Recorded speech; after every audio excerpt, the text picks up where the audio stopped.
Good afternoon, good evening, YouTube. Cuts by Dre, New Styles Mobile Barber back in the building for another tutorial episode. Today we're going to be doing a mid ball fade on my client. He wants a low on top, brush length on top. So hey, if you've been checking out my channel, you know I like to focus on speed. I like to get my cuts down, I like to help you guys get your cuts down under 30 minutes. 20 minutes is preferable. So hey, if that's you, man, make sure you check out my channel. Make sure you check out my videos. Also, if you're new here, make sure you hit that like button. Make sure you subscribe to the channel and hit that notification bell for me so you will stay in tune when I come out with some new content. All right, what I like to do first, as you can see here, I like to start off what most barbers do, start off with that initial guideline. I never use my edges to put in that ball guideline because I'm focused more on speed. Of course, quality is number one, but I'm trying to get speed up, so I'm trying to eliminate some steps along the way. And one of the ways I find out doing is eliminating that first ball guideline with the edges. You know, when you use the edges to put in that first ball guideline, it makes it a little bit harder to get that line out. Takes a little bit more time. So what I like to do is use my clippers, my sharpest clippers that I got, to put that initial guideline in there on the hair all the way around. Then I'll come back with my number one guard or my half guard. Mostly I use the half guard, and I'll go around and I'll start to set that second guideline in. Normally about a half an inch to an inch high all the way around the head. Now, you know, a lot of people focus on this guideline got to be perfect. It's got to be perfectly symmetrical all the way around the head. And that's not the case, man. The human head is not even perfectly symmetrical. So if your guideline is not perfect, don't panic, man. Don't try to keep going around the head over and over again until you get that perfect guideline. Make sure you get a decent guideline. I like to start from like the top of the eye. As you can see, I go up around the ear, then I swoop back down around that occipital bone towards the back of the head. Pretty much where you see the curvature of the head in the back. Because most people like mid fades. You know, high fades are popular in the military. A lot of people do like high fades, but mid fades look a lot better in my personal opinion. The blend is smoother, and it just looks more professional, and it just looks more stylish in my opinion. So as you can see, I'm going around my client here. I've taken off that guard now, and I'm using just the clipper lever all the way back, and I'm attacking that first line that I put in. Notice the flick action with the clippers. I am always flicking them clippers out. Make sure when you're cutting hair, whether you're a beginner, whether you're a seasoned barber, make sure you're always flicking those clippers out.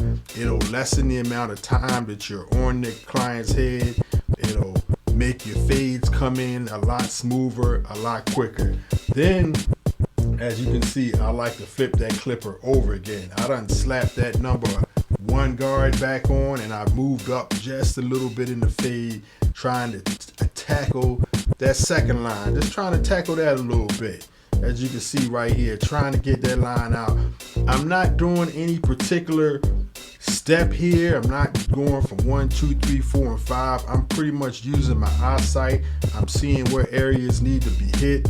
I'm using my brush to brush the hair down, brush some loose hairs off, and then I'm coming back up, attacking that line. Now, as you can see, I often take my guard off and put it back on throughout the process, you know, because I'm pretty much tackling my fade as my eyes can see it. And the more experience you get as a barber, the more heads you cut, the more different style textures that you cut, the faster you will become and the better you will become at knowing how much hair is going to be cut off.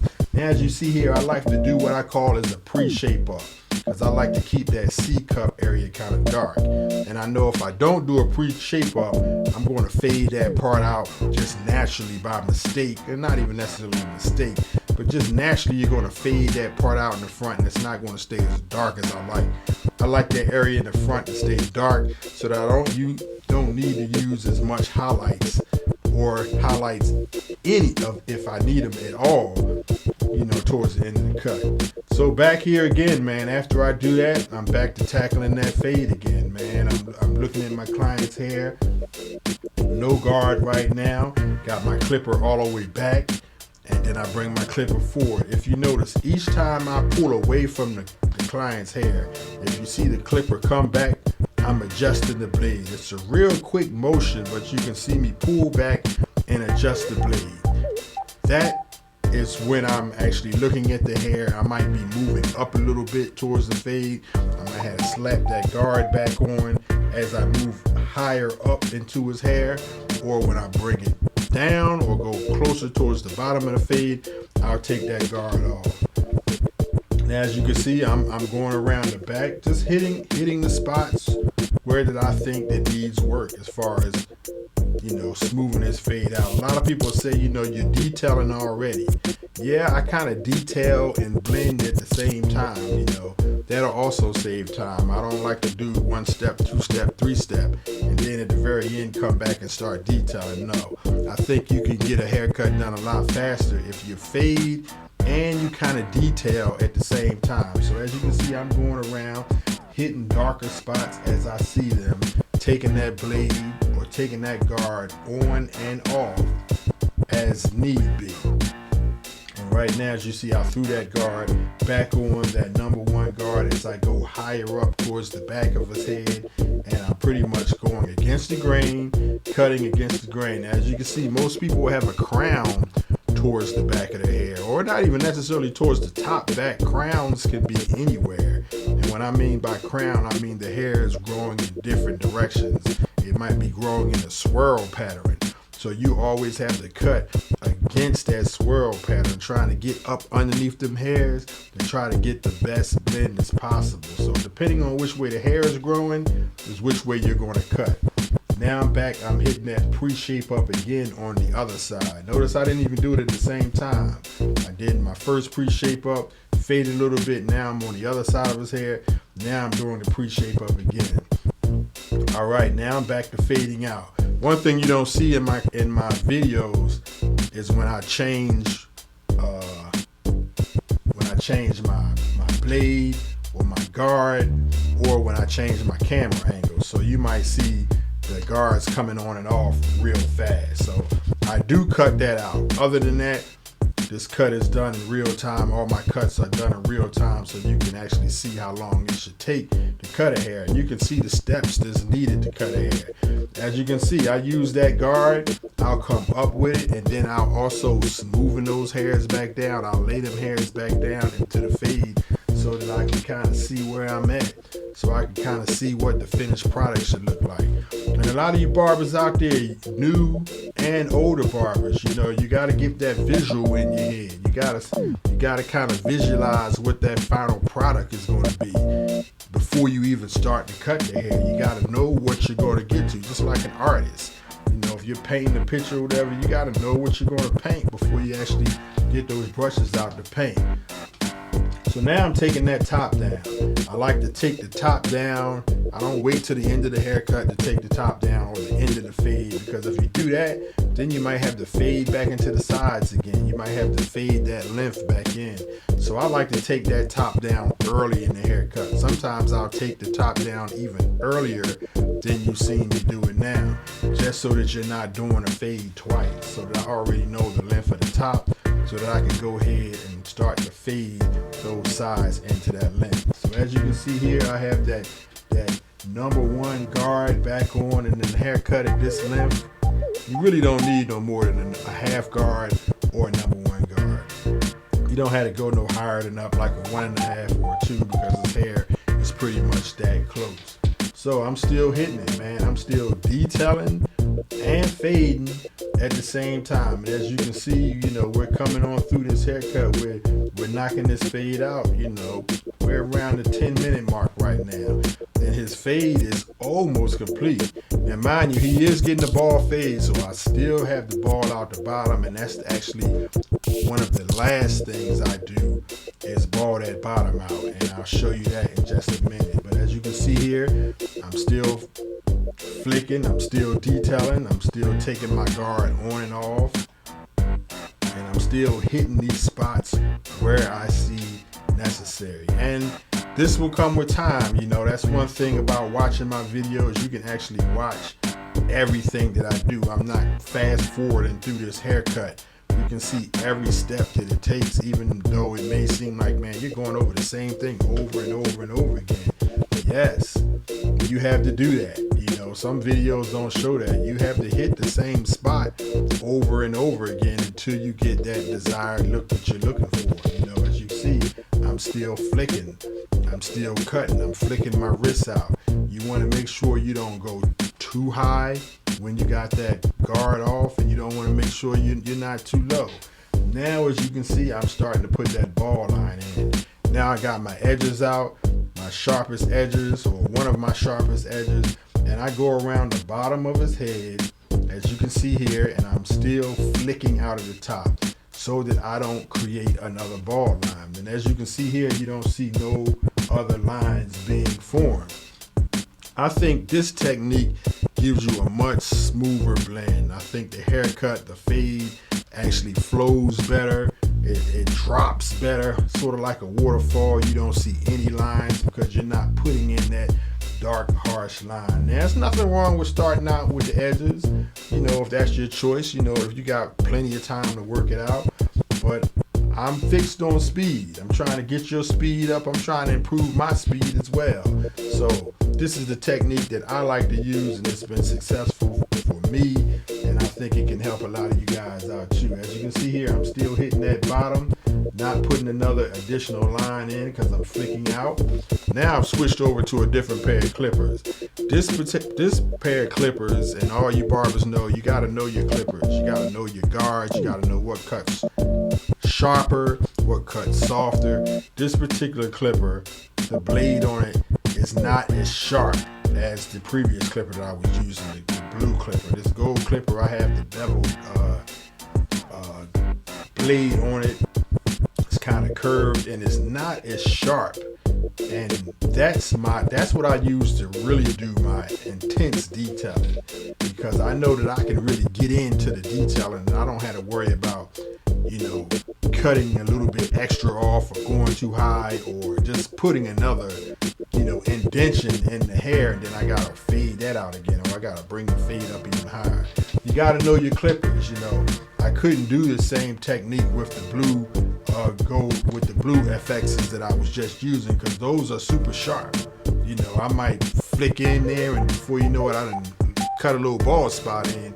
Not necessarily a bald spot, but a light spot. Then I gotta go and fade that out. So learn your clippers. Make sure you got more than one pair of clippers when you fade. Make sure you got that sharp pair of clippers. Make sure you got that soft pair of clippers, because all clippers don't cut the same. All hair does not cut the same. So as you can see now, I'm going around his hair, pretty much detailing, smoothing this fade out as best I can. I'm still using that same technique where I go down and I come up. I also still throw a guard on there. As you can see, I got that half guard on there now, and I'm just going around taking out the dark spots where I see it. Now I know this clipper isn't as sharp, so it might take me a little bit more strokes. I might have to hit it a few more times than I normally would if I was using my other clipper, but it will give you a nice fade. Now these right here is my Style Crafts right here. These are the sabers. They are extra sharp. I like to ball my clients out with my clippers. I never really hit that not razor, but I never use the shaver to ball my clients out, because I've been in this game for 30 plus years, and I've seen barbers in my shop as well use that shaver on the back of clients' necks and severely break them out to the point where they got to go to a dermatologist. The bumps just don't go away. So I tend to stay away from that shaver. I think there are clippers out this right now. That saber is one of them that can cut you a mean, close, tight ball fade, and you do not have to go out and get that shaver. Now, as you see, I'm doing my final shape up, and I've got those Stylecraft Flexes back out. I believe those is one of the best, in my opinion, one of the sharpest edger clippers that's out, man. You know, back in the day, in my day, we didn't use highlights. You know, your shape up was all about your clipper. We didn't use no holding spray. We didn't use no highlights. It was your clipper in your hand. And you had to give the sharpest and best shape up, and that's what the client walked out of the shop with. Now, I'm not knocking the enhancements because I use them as well. But today, you know, people aren't focused on their shape up as the way they should, because they know they're going to go back behind it with these highlights. And the highlights don't last long. We all know they only last a day or two, man, and then the hairline doesn't look good to the client. You want to make sure when that client washes their hair, man, they still have that nice sharp hairline until that hair comes back. So as you can see, I'm pretty much finishing him up right now, man. I'm putting the finishing touches on this cut, going around it with my gold FXs. This is the clipper where the blade is not as sharp. This is my detail clipper that I like to use when I'm detailing. And as you can see, this fade on this cut is bald at the bottom, and then it gradually gets darker as it goes towards the top. Now I'll hit them with a little bit of highlight, because a lot of the customers want highlights these days, whether you want to give it to them or not. So I use that Temptation spray. I just lightly hit them. I don't want the highlights to look like that I use highlights, you know. Some customers actually want you to see that highlight, but if I do it my way and the customer doesn't say, yeah, I want heavy highlights, I'm only going to hit it real light, because I like my cuts to be as natural looking as possible, to look like you didn't use anything. And I think that's the best way to go. I see a lot of cuts on YouTube and they just look like, you know, look like you just got too much on them, look like you painted the haircut on it. I don't think that's a good look. Now right here is what I use, is what I call my powder line. This is talc powder. I put it around the client's head, right around that shape up. Not only does it bring and it highlights that outline, that shape up, but that powder also glides down the forehead, and it actually allows me to see hair that I didn't cut, hair that I thought was cut, but it's still on the client's head, like baby hair, for instance. That powder will glide down and will allow me to see it, because the powder hits it. And then I'll cut a lot of that off, as you can see here. But this is what I do, my finishing touches, just to bring it out. A lot of people will use the chalk and pencil. I'm not a big fan on the chalk and pencil. Plus it takes more time, and you got to get that razor out. I'm not big on the razor unless the client specifically asks me for the razor. Once again, I'm trying to get my cuts out in under 20 minutes, you know, under 30 minutes. So I really don't have a lot of time to be giving razor lines out unless a client requests it. I schedule my appointments every 30 minutes, so I got to keep in mind that I'm trying to give you the best possible cut that I can within that time frame. So here you have it here, man. I'm pretty much cleaning him up right now, fixing him up, giving him this final edge up, this final look, man. Just going around, doing a little bit more detailed work, hooking him up. Let me know what you think, man. Tell me what you think about this cut, man. Tell me what you think about the process, if you like the time, and let me know, you know, if you need any other pointers, or give me some suggestions as well. Definitely. Hey, and also, if you got to the end of this, man, I appreciate you watching the video to the end. Make sure you hit that like button. Make sure you subscribe. If you haven't already, make sure you hit that notification bell. So as you can see here, I'm cleaning them on up, man, getting that client nice and smooth, man. Yeah, he wants his mustache hit, so I'm gonna hit that just a little bit. And this cut is pretty much about finished, man. And we're at the 19-minute mark right now. If you take off some of the time that I used to move the camera and spin it around, cut probably took around about, 20 minutes. Not too much less, because I did cut out when I was moving the camera around. So if you do it without filming, you're right around 20-minute mark, which is a good time for a haircut of this nature. So once again, y'all, tell me what you think, man. Give me some comments below, man. Let me know any other videos you like to see, and I will definitely be coming out with a lot of tutorials, with a lot of info. Once again, this is Cuts by Dre. That's the finished product. Cuts by Dre, New Styles Mobile Barber, and I'm out. See you in the next video.